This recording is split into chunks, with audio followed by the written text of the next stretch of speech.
Kids who were raised by their siblings, how did it turn out? Growing up, our father left when we were young, and my mom was an alcoholic, so my brother took care of me. He was barely a teen himself, but he made sure I had food, clothes, and a roof over my head.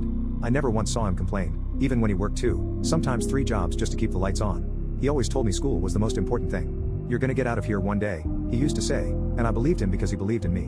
When I graduated high school, he was the loudest one in the crowd, whistling and clapping like I had just won the lottery.